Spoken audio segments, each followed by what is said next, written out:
After 3 days, the Democratic National Convention wraps up, and traffic in Charlotte, North Carolina is about to get very, very bad. But there were a lot of highlights from the speech, so I want to see if we have just a couple that we could play for you, because there was a lot that was said in this, and I think to hear it for yourself might help. If we have that, I'm not sure.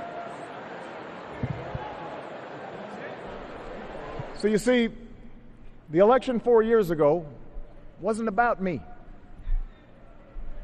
It was about you.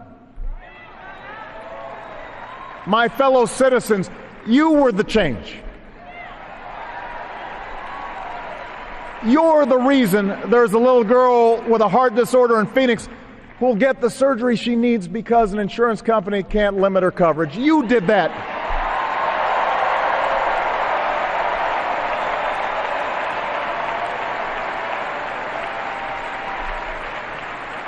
You're the reason a young man in Colorado who never thought he'd be able to afford his dream of earning a medical degree is about to get that chance. You made that possible.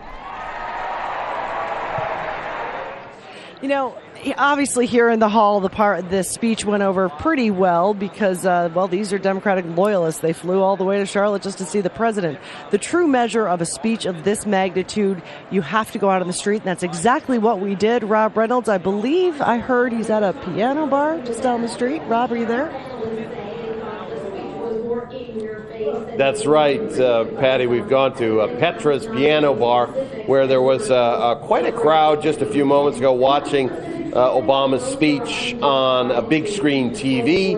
And as you might imagine, for a crowd that comes out to a bar to watch Obama's speech, it was a pretty pro-Obama crowd. Now, I have a couple of guests with me right now, and let's get some quick reaction. First of all, we're going to go to Cameron Joyce. Cameron is just graduated from college, political science major, so you're uniquely qualified. What did you think of the speech, Cameron? I thought it was inspiring. I thought Obama made a good point that the economy is difficult right now, but he inherited this economy, and it's not something that he's going to fix in 4 years, so we have to give him a little more time to work on it, and the other side isn't the right choice for the difficulties that we face right now.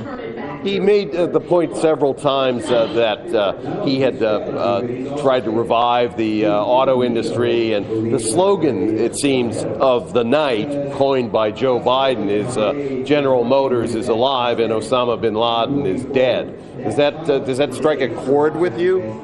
I think that resonates with the part of the country that is the auto industry, which isn't exactly the southeast where we are. But it does make a big difference to know that he stood up for an important part of our economy that employs a lot of people. When it comes to Osama, I believe that does make a difference because I was young when the attack happened, and that was pushed that we would go fight and deal with that situation, and to see it come to an end, that's something that we can be proud of him for, and then support him for that. Okay, Cameron, thank you very much.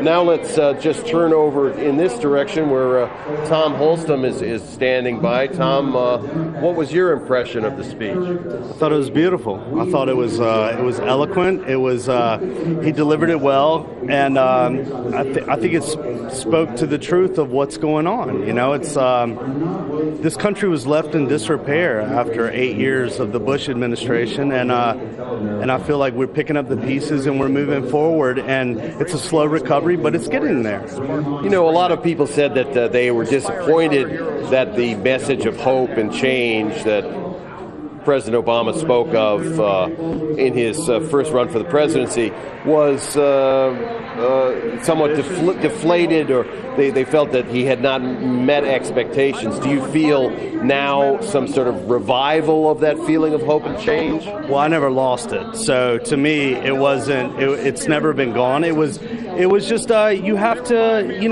These things take time. The recovery takes time, and I think he's always been heading in an upward motion, but we just need the real issue are the people that are in Congress that we're trying to sway. We have to have he has to have help. I mean, he can't do it all on his own. So the truth is, I hope he's elected president, but more importantly, we have to get out the people in Congress that are stonewalling him and blocking him. We have to get people in there that will help move this country forward with him. That's right. Of course, it's a system that doesn't rely on the president alone. Was there a particular phrase or word or that struck a chord with you, Tom?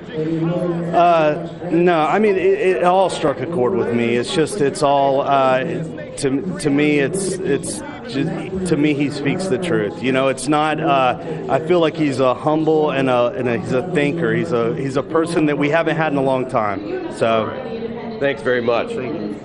So, if we count these two reactions here in Petra's Piano Bar in Charlotte as any measure of the response that President Obama's speech will have achieved over the length and breadth of the country, then he probably did a pretty good job tonight.